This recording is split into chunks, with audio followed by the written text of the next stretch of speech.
Okay, so we are going to start our discussion about the mind by exploring it from a yoga perspective.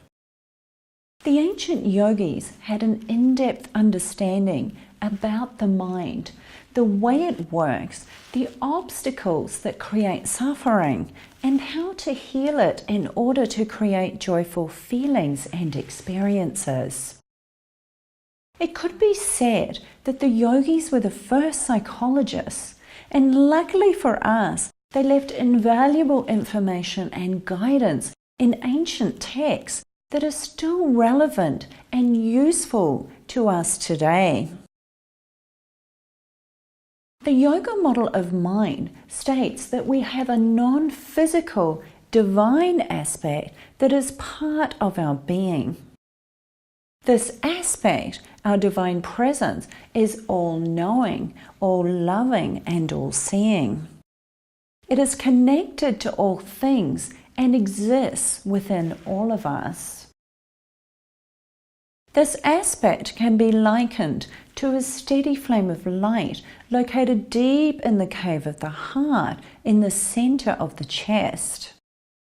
The yogis called this Chitananda, or Chit for short. For some of you, this may be a new concept, but think about it in terms of the peace we are all looking for.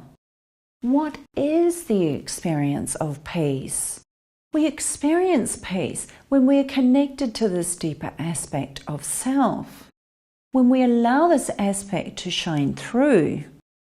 Many of us look for peace outside ourselves and never find it, because peace can only be found within.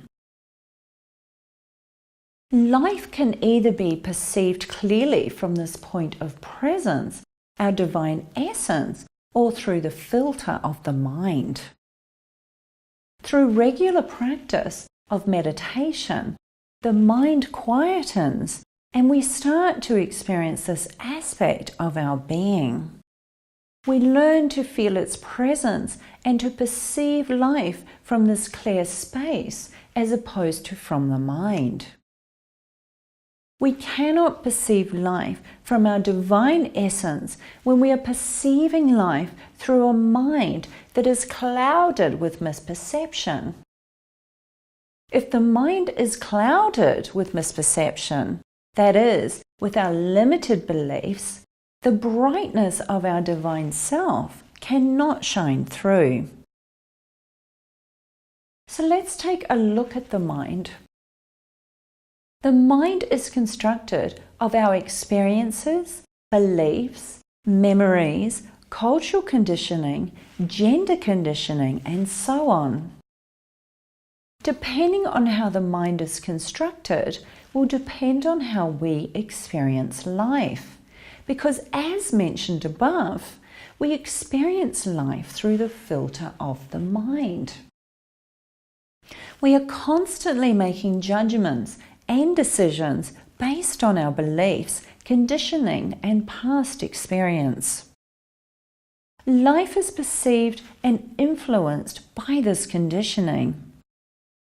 The mind is not, therefore, a reliable source of truth and can lead us down a rabbit hole of self-hatred, intense inner criticism, and for some people, the experience of anxiety and depression.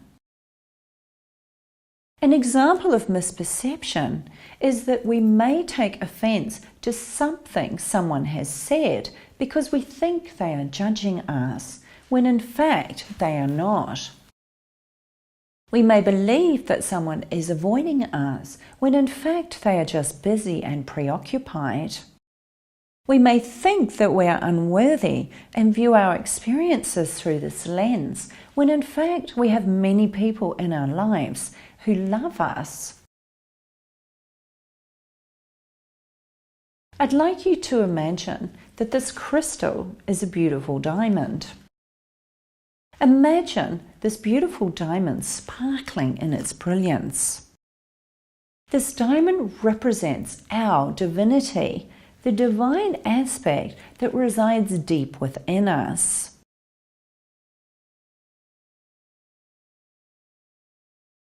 If we were to dip this diamond in a glass of muddy water, we would not see the diamond anymore, only the muddy water. The diamond, however, does not change. However, we cannot see it because the muddy water is clouding its brilliance. This muddy water represents the mind, with its beliefs, memories, past experiences, cultural and gender conditioning, education, and so on. In order to experience the brilliance of the diamond, our pure divine essence, the dirty water, the mind, must be cleansed.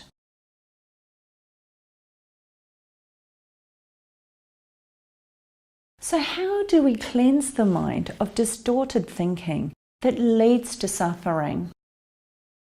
The yogis use the analogy of scouring a dirty pot clean. We have to put something in place, like a daily practice, to cleanse and clear the mind.